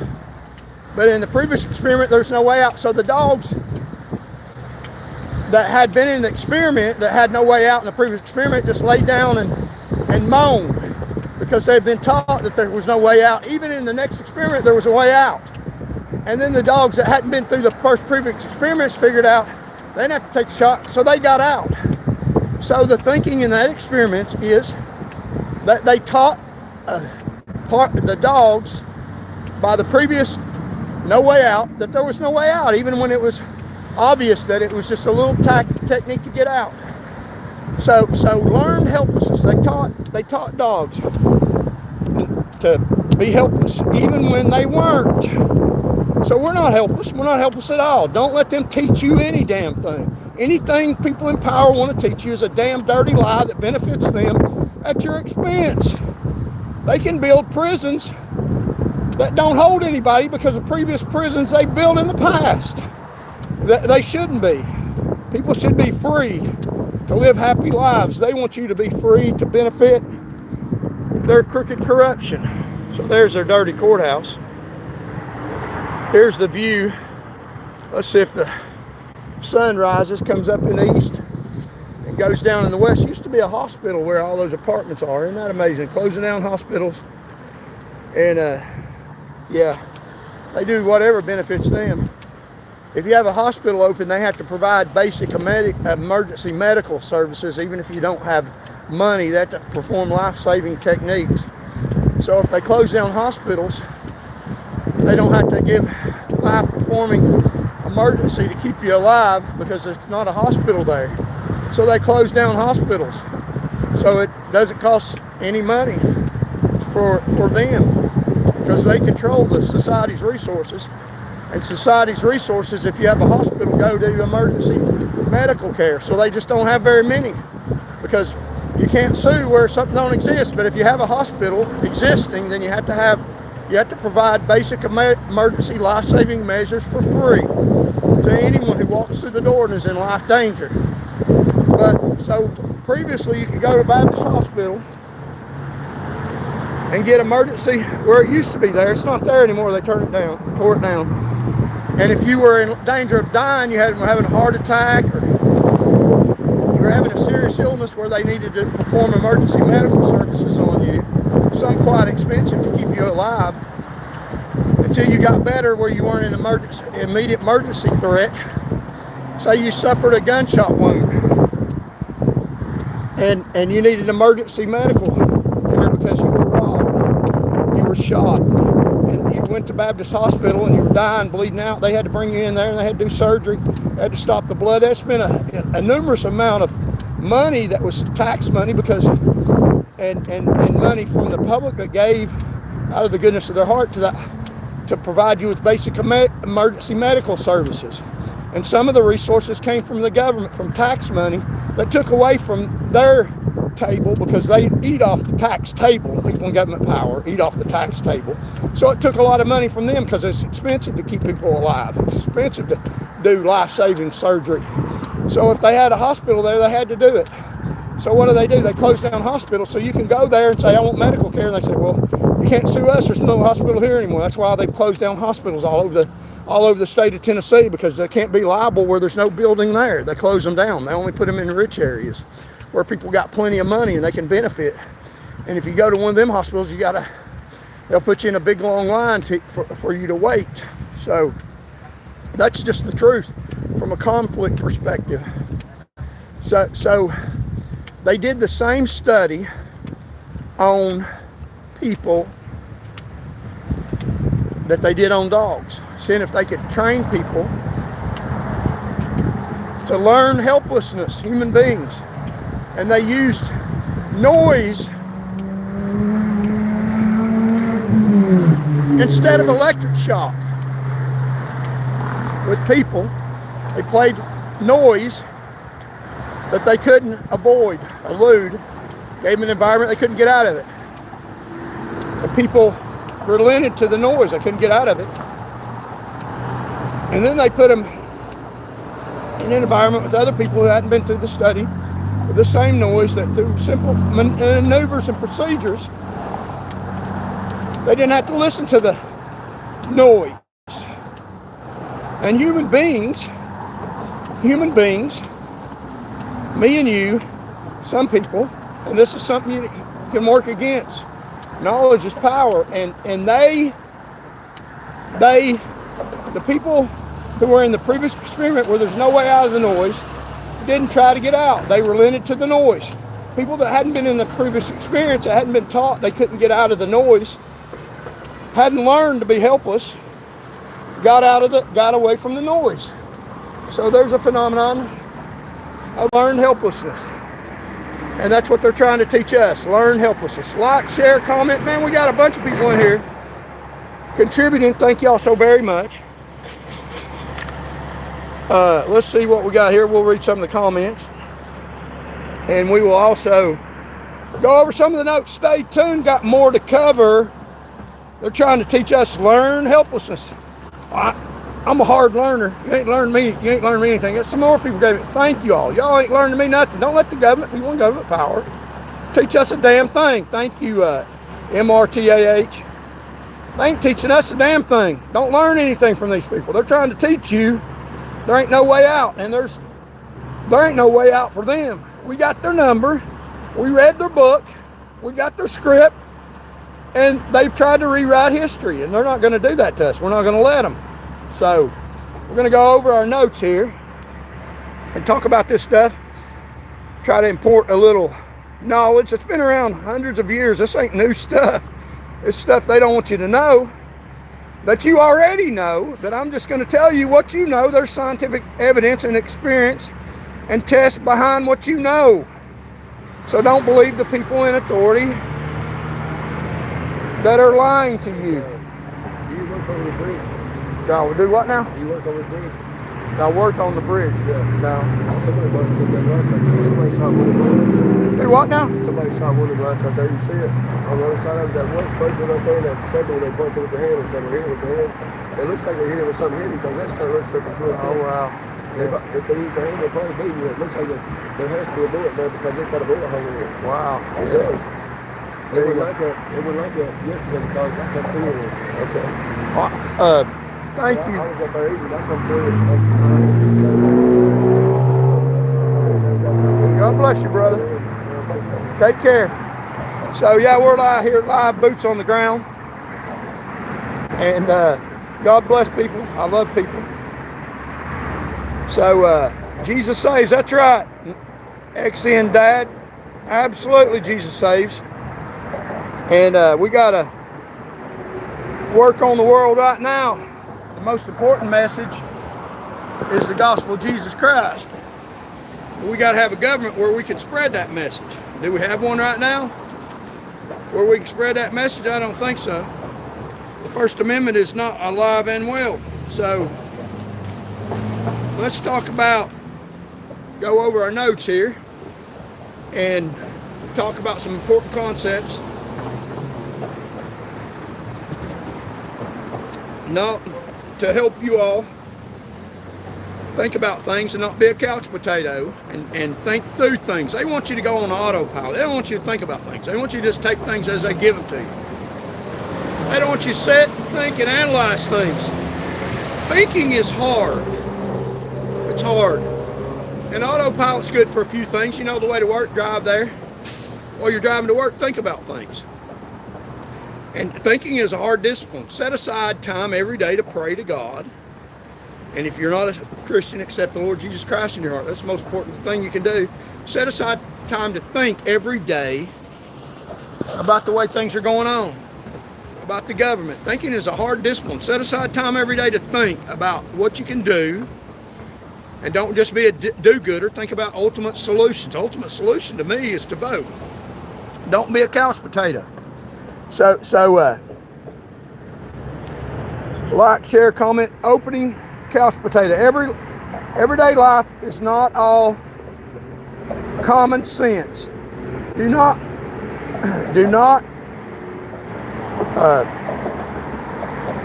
be fooled. It's more complicated than you may think. I encourage you to work with not passive and active fashion. Go over, wrestle with it. So think about what I'm saying. Go over and wrestle with it and think about what I'm saying. Make your own connections. Question it. Think about it. Interact with it. Make it memorable for yourself. So question things. Don't just take things verbatim for granted. Think about things. Think about what I'm saying. Question the power elite. Think about conflict theory. And cognitive dissonance. Something to think about. When your own beliefs, how you see things, disconnects with how you behave. When you know how bad the government is, but you don't vote. Bring your conduct more in line and work on it every day. Everybody has problems with that. Bring your conduct more in line with what you know is going on. Instead of cognitive dissonance where you separate it. Cognitive dissonance, the mental discomfort experience when a person holds two contradictory beliefs or their beliefs contradict their actions. So that's like if you smoke cigarettes, or if you overeat, or if you do something you know is bad for your health, and you continue doing that, then you might say that, hey, overeating makes me feel better and it's not that bad for me. Or if you smoke, you might say that, hey, my great-grandfather lived to be 90 years old and he smoked every day of his life. It's not that bad. And you may be one of the lucky ones. And I'm not ragging on people that smoke. If you enjoy smoking, hey, it's not my decision to make. I'm just using that as example to, if something is wrong and you know it's wrong, the facts back it up, like not to vote, then maybe if you missed an election, go vote the next time.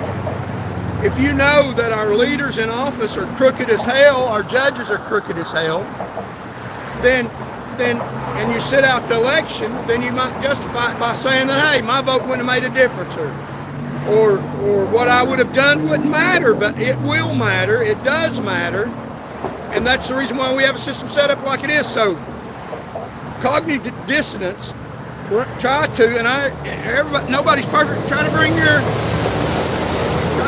bring your behavior in line with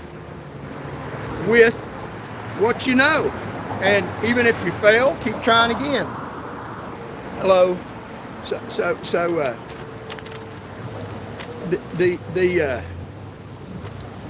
The other issue that we talked about on our notes is learn helplessness. And we're going to go over this for the new people that have joined us.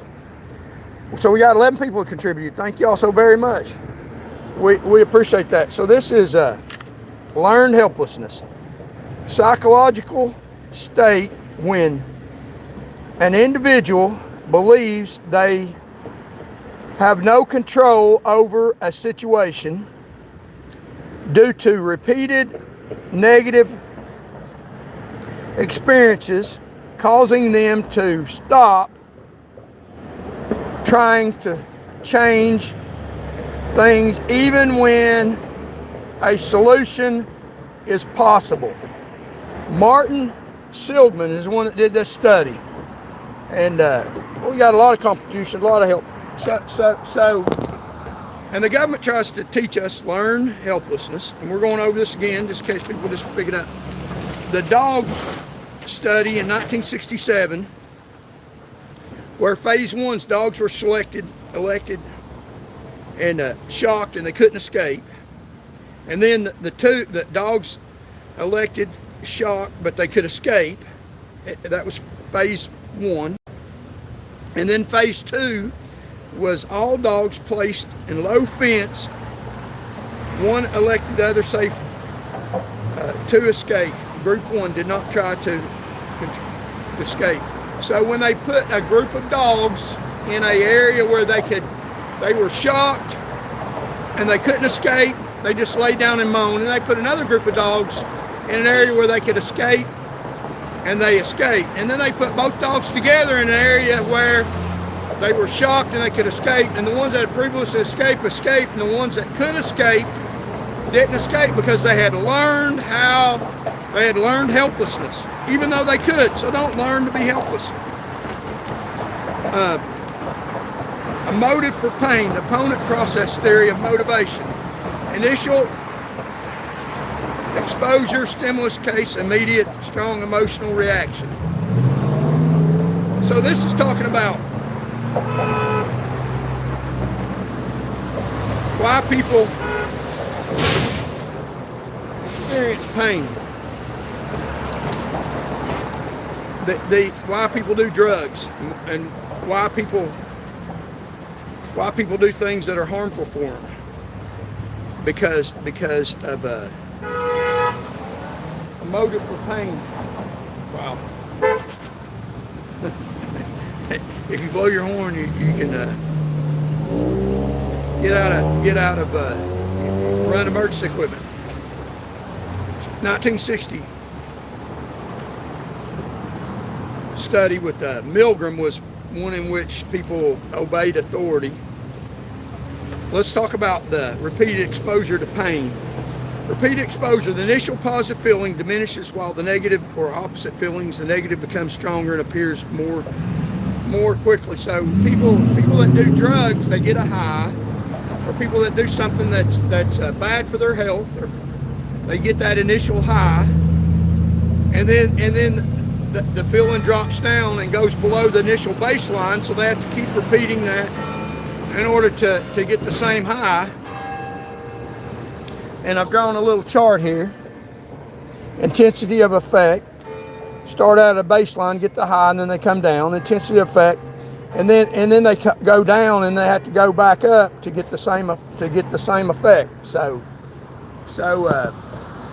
that's a theory of why people do drugs and do things that they shouldn't do, because they learn to get the high, and then they experience a lower than they were before. So in the 1960 study with Stanley Milgram, and this we're talking about obeying authority, why we should reject authority sometimes and not listen to what people in robes say, because they're wrong sometimes.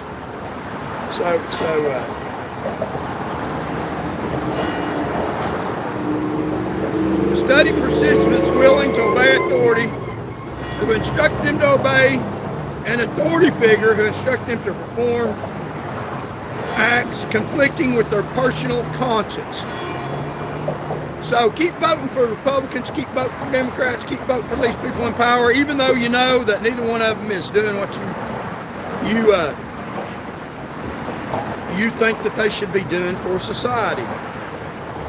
Milgram did a study about how people in authority in a lab coat instructed people to give an electric shock to other people, even at 45 volts. And one of the ways they did it was they gave them a limited amount of, kept going a little bit higher and a little bit higher. So it was a small amount. And people obeyed authority even though they were giving somebody a electric shock. Authority figures telling people to give somebody electric shock, and even though they knew it was hurting somebody. They set up an experiment at Yale University where they told participants, asked them to volunteer and paid them, and they told them that they were doing a learning experiment to see if pain would help people learn, to help people remember. And they drew numbers. It was supposed to be at random who was the person that got shocked and who was the person that administered the shock. But it was actually by design. The person that was getting the shock wasn't really getting a shock, and they knew they were an actor, and they were supposed to act like they were getting shocked. And the person that was administering the shock wasn't privy to this. And the person with the lab coat, the authority figure, was going to ask the person a question in the other room that they could see. And if the person missed the question, then the person was supposed to the lab rat, you and me, were supposed to give them electric shock at increasing amounts, increasing voltage every time they missed the question. And the thinking behind it was, we're trying to see if when we give them a shock, cause them pain, they can remember the answer to the questions. They were given questions that they were asked, and if they got the wrong answer, then they were given a shock. When they got the wrong answer, they weren't. And they were instructed to miss the question. So when they missed the question, the lab person told them, give them a shock. So they gave them a shock, a light voltage, and all the way up to 450 volts that was even shown on the thing to be dangerous. And it was designed to see if people would obey an authority even when they knew they were causing pain. Hello. And so what they did was they seeing if people would give people a shock, even up to something that was dangerous for people. And even the people that were getting the shock were in distress. They showed distress, and they said, let me out of here. And they couldn't get out. And when they missed the question, and some of them said, objected to it, said, well, should I? And 65% of the people administer a 45 watt bolt despite apparent distress of their confederate, the learner, strong tendency to obey authority, even in spite of giving somebody a voltage that was dangerous. And none of them stopped. None of the 65% gave them the whole 45% when they missed a question, even knowing that the person was in distress, not knowing it wasn't real. And none of them stopped at 300 volts. So almost every one of them gave somebody a very unpleasant shock. Excuse me, all the way up to 45% obeying authority. It was a test obeying authority.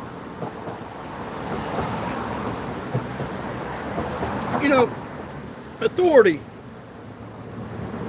Look on my script. Look on my picture on my thumbnail. Authority. Trooper loses appeal. Administer the shock. What if it's not right? They're wrong. They're lying to you. And even in later tests, they still, in 2009, done a similar test with a lower voltage, because they can't do that anymore because that was done earlier I think in the 60s, 1960, where they didn't have the ethical rules of sociological and psychological studies that they do now. Now they can't do the same things that they did then. So later studies were done in 2009 to test the same thing with lower voltage. They came up with the same finding, that people obey authority regardless, even if it's wrong. They started that study after Hitler had mass people killed. People obeyed authority, and good people obey bad stuff. So don't go along with the program. That's the moral of the story. Don't obey what they're trying to tell you to do when you know it's wrong. Go vote. Some of the factors, the reasons why they did this, is their physical proximity to the person. It's their voting booths, the location. The government sets up the polls. They expect you to vote for who they tell you to, Republican or Democrat. When the teacher was joined by others, a lot of the obedience dropped. So get some friends together, talk about things, think through things, and decide who you want to vote for. Don't believe what they tell you to do. Don't believe authority. Don't administer the shock. So, drive reckless. Yes, it all. Okay. So, may your hearts be fully committed to the Lord our God, to live by His directions and obey His commandments as this psalm. That's right. Don't strap in. Okay. So a lot of people from Knoxville listen to me. That's good. Thank you all, Knoxville. For the ones that are on my side, for the ones trying to administer me an electric shock, I'll get the hell out of there.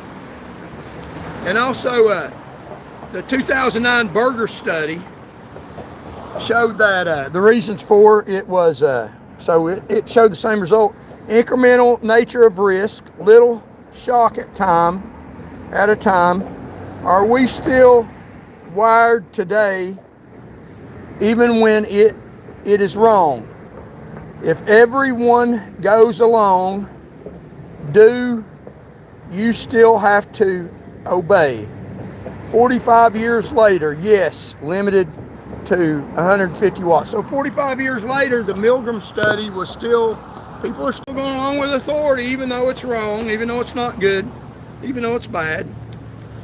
We learn helplessness, and the study shows, and this is just knowledge to know, hey, guard against these things. Think about these things. Don't let these people hogwash you. Ordinary people can commit extraordinary harm. Situations matter more than personal,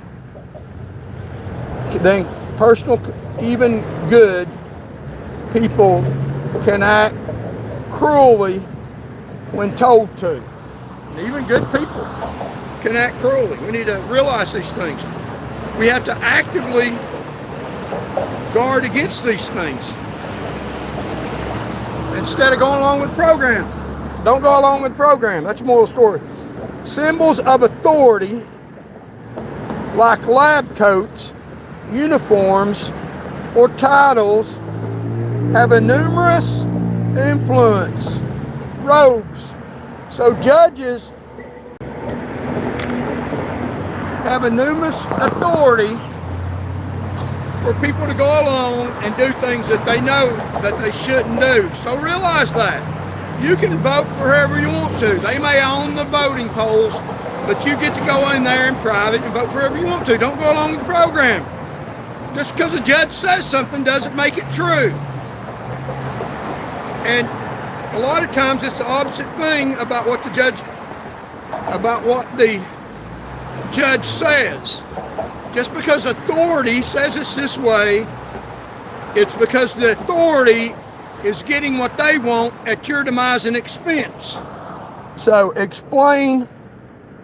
help explain real world obedience in military orders, police misconduct, and corporations, scandals, government corruption. So obedience to authority.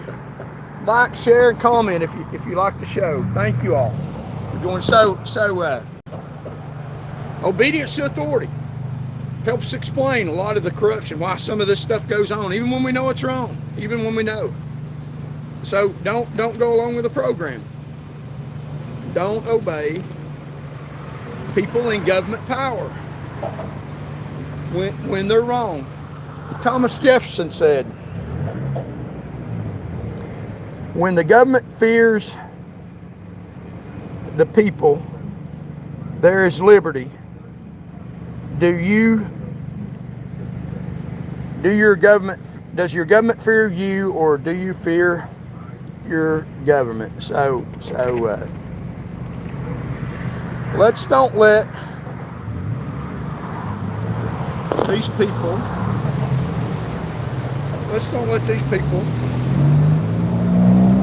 give us hopelessness. Let's don't let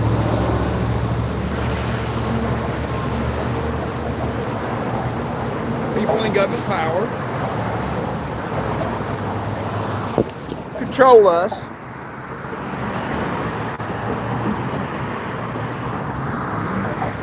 Let's fight back. Fight back with the truth and with knowledge. So let's recap today. We talked about Good Morning Vietnam, Robin Williams. If you have depression or considering doing bad things to yourself or somebody else, remember to call this number.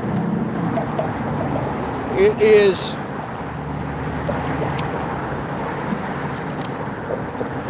988 988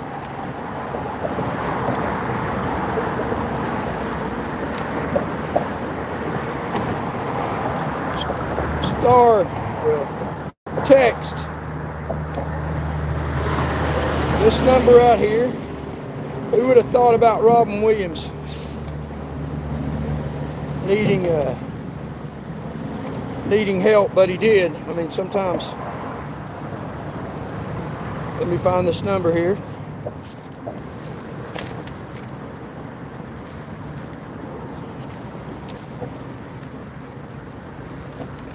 It is text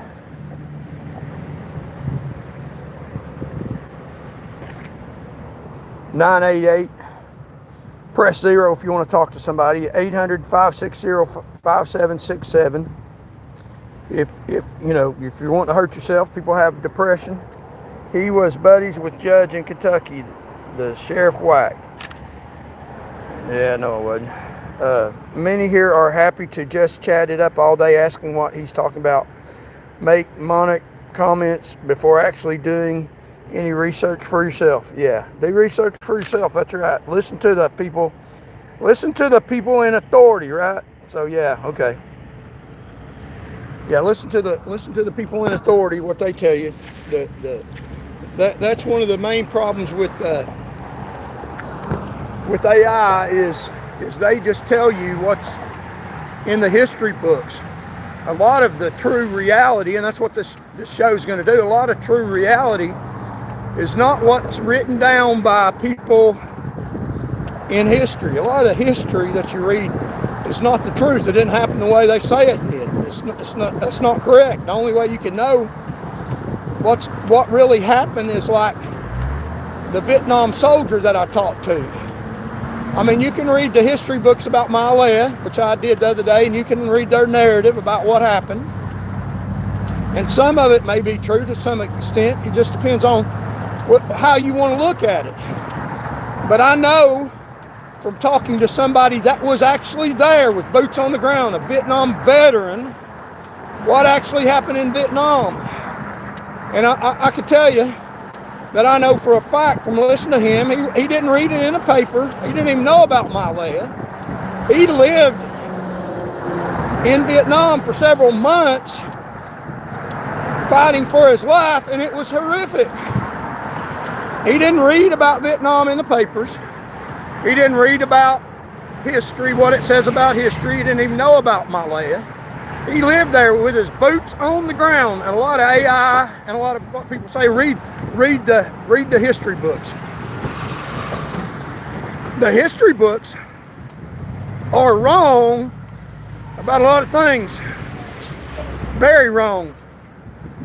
The only way to get the real truth is if you were really there and you've seen it, or if you talk to somebody that was there and they've seen it, they know what's happened. I talked to a lot of Vietnam soldiers, more than just one. What they went through was horrific for this country, for me and you. Every one of them deserves the highest amount of respect and dignity. I could care less what some of the history books say about what some of them did wrong, or may not have done wrong. History's not always right, and that's the thing about AI. It only gathers material from what people in authority have written down in the history books to tell you that this is what you want to see. That's part of conflict theory. That people in authority write the laws, write the history. And when AI is telling you what happened, they're going through what people in authority told you to believe and wanted you to see. It's not necessarily the damn truth about anything. It could be a dirty lie that they're trying to guide you in a direction that keeps them sitting at that dirty courthouse in power and control. That's a complete lie to you. So I wanted to correct the record about Malaya. There's some fans because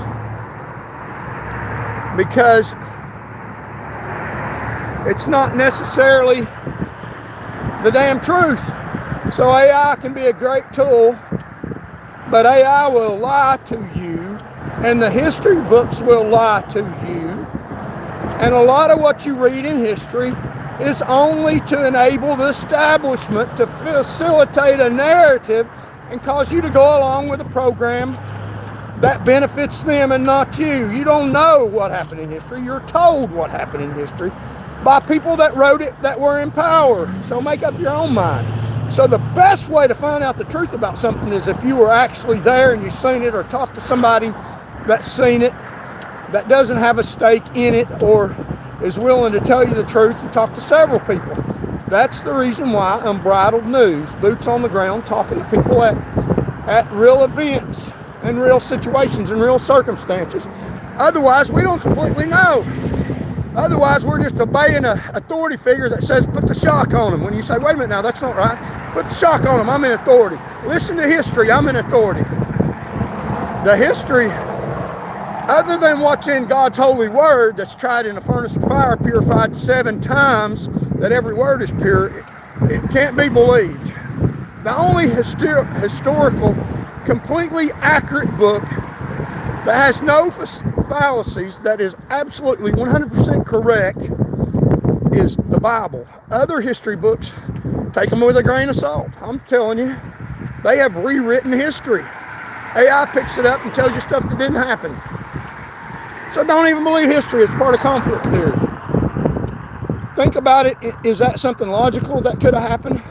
So read the history and flip it and think, is that actually true? So we talked about Robin Williams, like this, good morning Vietnam. And yeah, this is rock and roll. So that's what this show is, rock and roll. Hard hitting, truthful stuff. Thank y'all for joining me. And then we talked about the state government, people in power, about conflict theory, trying to manipulate facts and events to legitimize the illegitimate, to legitimize what they're doing to you. And that's what they do in these government office buildings, is they make it seem for your good that they're taking all the resources. So we covered that. And we, on this show, Charles Van Morgan, has the audacious task. They're not learning me helplessness. I'm going to try to escape. I'm getting out of this mess. And because there is a way to escape. They teach you learned helplessness. They put you in a situation where you can't get out, and they can't keep you in that situation. They don't have the resources to do that. There's more of us. They put you in a similar situation, and it's easy to get out. They can't keep you down, but you've learned to just go along. They don't have to have resources to keep you there. We talked about the mass incarceration of people due to governmental control as opposed to crime. That there's more people in jail in the United States of America, not because of crime, because of the government is controlling people, and the only time they let them out free is when they need them out working for them.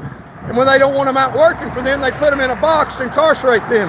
It has little to nothing to do with crime.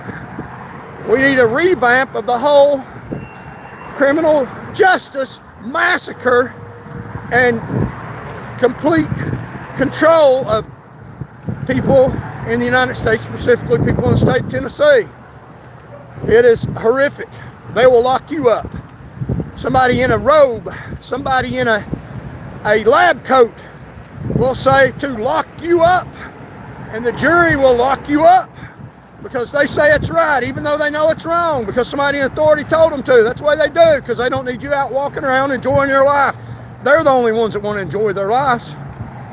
Let's be good for humanity, not good for the power elite.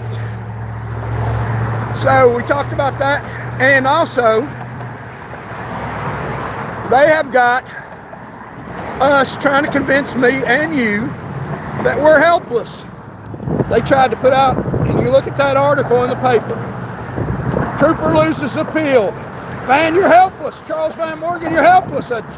A lab coat, a robe said, shocking. Put me in a situation where I can't get out of. Teach me to be helpless. Well, fortunately for you, I'm not that smart. I haven't learned to be helpless. So I'm telling Americans, I'm telling Tennesseans, I'm telling the world, don't learn to be helpless. Don't buy their garbage. There is a lot of things that we can do to escape the control of the power elite. And it's not something I'm making up. There are power elite that control everything. The problem they have is that they don't have enough resources to maintain the control. They have to make us go along, and we don't have to go along with the programming. So let's see if we got a bunch of people in here. A few. Like, share, comment, don't rush Solace. So 119 cases. I like this. The word dropped when they fired Charles. Yeah. Who dropped them? Me or the people in power? I didn't drop any cases. I went to court when I wasn't even getting fired. They don't care about your safety. They dropped cases to legitimize what they did. So thank you for pointing out that. I've showed a subpoena on here where after they dropped cases, I was subpoenaed to a court in another county. So which one is it? Am I legitimate or illegitimate? I'm legitimate or illegitimate depending on whether they need me to do something or they don't need me to do something. So I even went to court when after they took my job from me to protect society. And you're not going to teach me anything. I'm going to fight back because they want this facade that there's nothing we can do about it. They want to put me in a hole, say don't believe him, he's illegitimate. So when I tell you the truth about them, you won't believe me. That's why they're on here running me down, because I'm telling you the truth. If it's not the truth, then why are they fighting so hard to delegitimize me? Because they're not legitimate.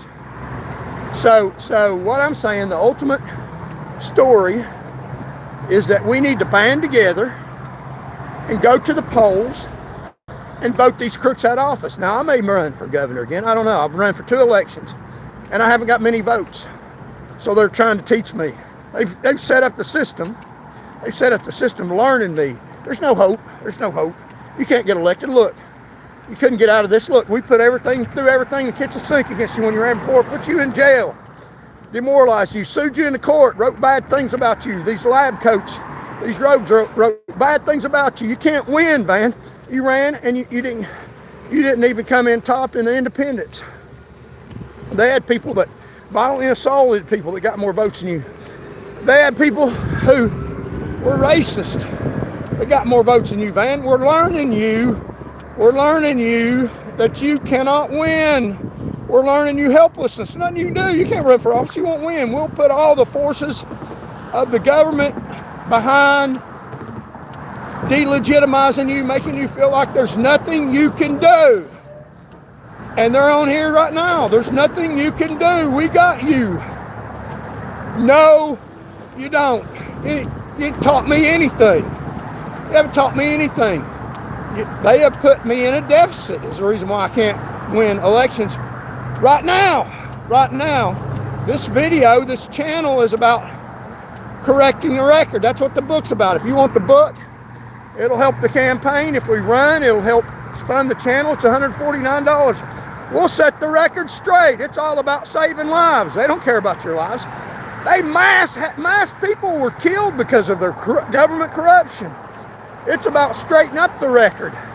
They say I'm bad. I say, no, you are. You are. I saved more lives than any trooper in the state.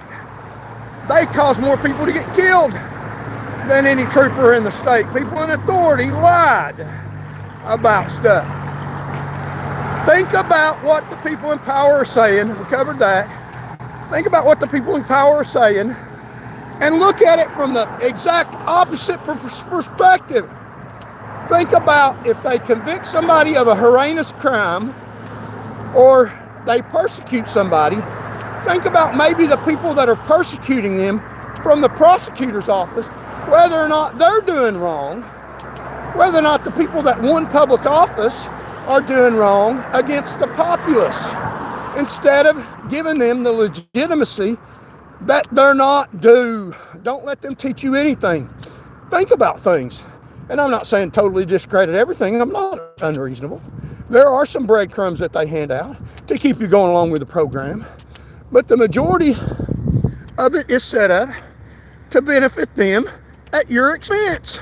Not to benefit you, it's to benefit them.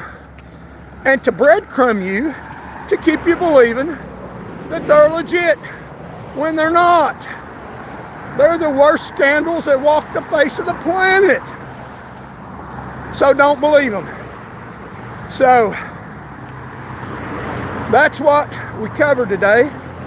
We'll read some comments. And this is my show for you, so we'll do whatever we want to do. I like to fly by the seat of my pants. The best way to find the truth is what we'll do on this show is we'll talk to people on the ground live and see what's going on. Reality, not the news channels, not CNN, NBC, Con News Network, not a bad Con, NBC, you know, a little bit better, or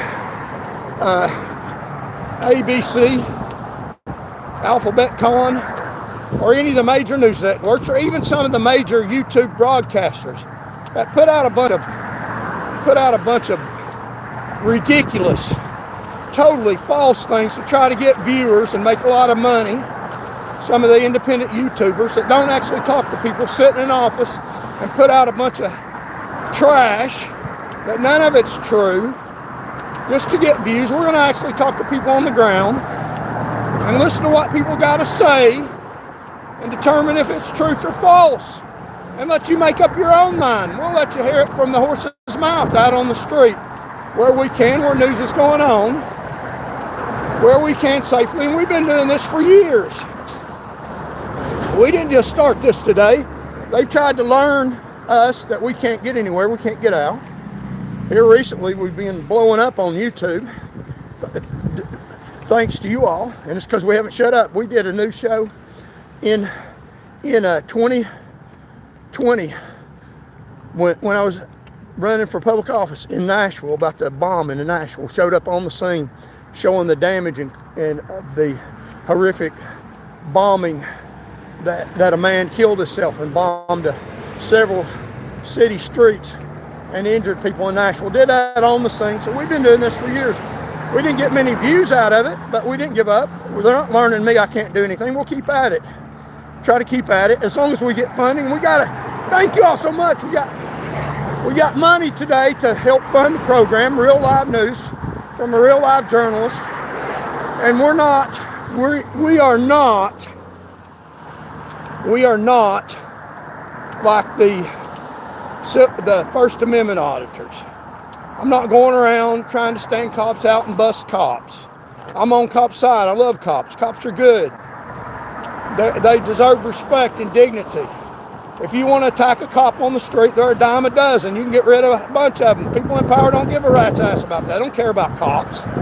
They just hire another one. Why do you think they have these major hiring events? They have something that makes them look bad, they'll get rid of the cop. It's about the people in power. You got to look a little deeper than the cops on the street. And we are not like a civil rights attorney. Because the civil rights attorney, we're better than that. Civil rights attorney cannot go against the lab coats. They can't go against the people in the robes. Because if they do, they'll take their job. They can't say Tennessee judges rule for the governor, rule false stuff, and they're cons and crooks, and they put it out in judicial rulings to try to write false history, back up a lie to keep them in power, to establish the power elite conflict there. They can't say that, so I'm not a civil rights attorney. I'm your unlicensed attorney for the world, tell you the truth about things, how I see it. And we'll talk about how you see it. So we're not First Amendment auditors. I mean, you can get any cop on the road, they'll hang them out to dry. You're not doing anything. You're getting rid of individual cops that they don't care about. They could care less. It's the people above them. Go to the top. Get rid of the top. Cut the top off. Only way you're going to do that is by voting, going to vote. And then you'll get your First Amendment rights back. You won't have to audit. It'll be there because you'll own the powerhouse. You'll own the power structure. They own the cops on the street and they'll hang them out. They don't care. So here's 3 police cars sitting right here. I love cops. Cops are good. I used to work at UT Police. Got a historic photograph. Back in 1992, I was pouring out beer that we confiscated from students. You'll see my personality. I thought it was kind of funny. It's funny to confiscate students' beer and pour it out. There's something that seems kind of devious about that, which is, it's not. I mean, we protected them from getting drunk and driving down the road, and having wrecks, which I've been protecting people for all my life, which I'm doing right now. That's what this channel is about, protecting you from the power elite. But the other officer standing there all serious, and then life hits and you find out that it kind of tries to knock you out and not smiling anymore because of how crooked people in power are.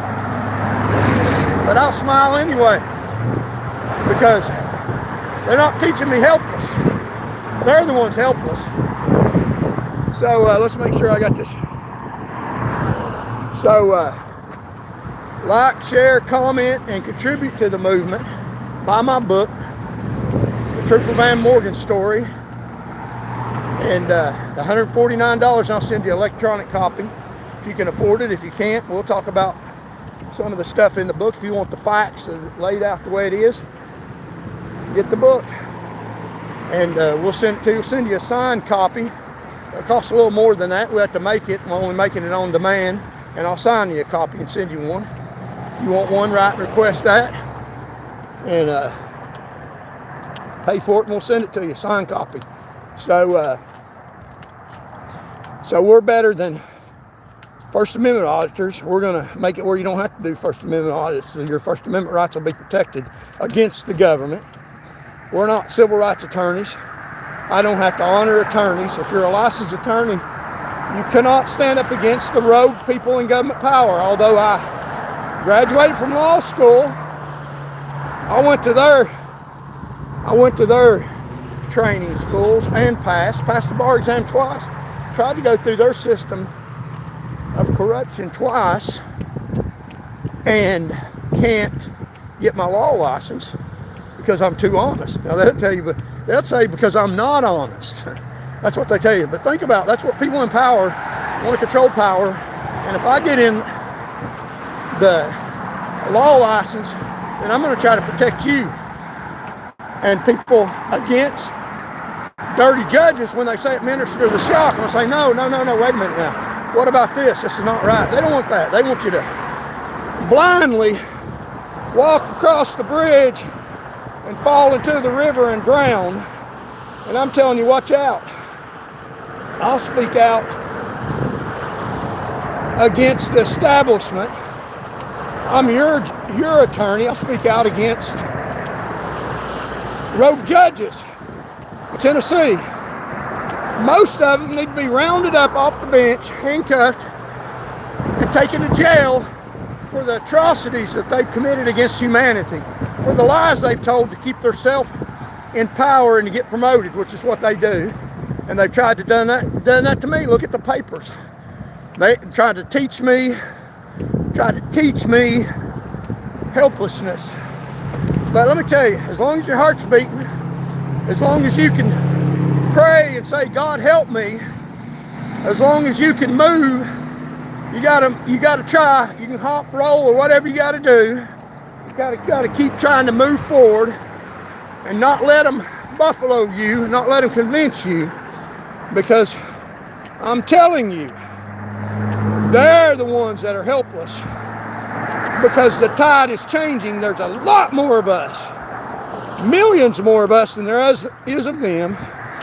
Get together, band together through gossip. Tell people, hey, somebody on YouTube saying the script that they're telling us, that it's the exact opposite of what they're trying to say. They're just trying to maintain illegitimate power at our expense. He's got an education. He's been to their schools. He knows what they're doing. And he's not telling us to clobber them like they'd like to do to us, hurt us, or incarcerate us. He's telling us to band together and go vote. Imagine that concept. And vote against them while they're trying to incarcerate him and lie about him. He hasn't learned any hopelessness. Don't learn hopelessness. Don't give up. Keep fighting back. May God bless every one of you, I pray. Thank you for joining me. Thank you for contributing today. We'll be back on here. We won't shut up. And we'll impart some more knowledge to you all. And we can learn too. If there's something you need to tell us, go on my YouTube channel and hit the survey icon and tell us whatever you want to, anonymously. Give us any information or call me and let me know if you got inside information. And even if you think I'm wrong, you tell me that too. I might not agree, but let me know what you think's going on. We're out here for you, just like I always was. They took my patrol car away, took my blue lights away that I used on this very road to protect human lives. So now I'm out here on the street with a cell phone and a worldwide audience of coming up on 1 million people here pretty soon. That's like New England Stadium filled up 10 times, getting several seconds to get the message out. And the message is to vote. Get up and vote and think about things. God bless you all, I pray. And last thing I always say is I love you. The most important thing is that God loves you.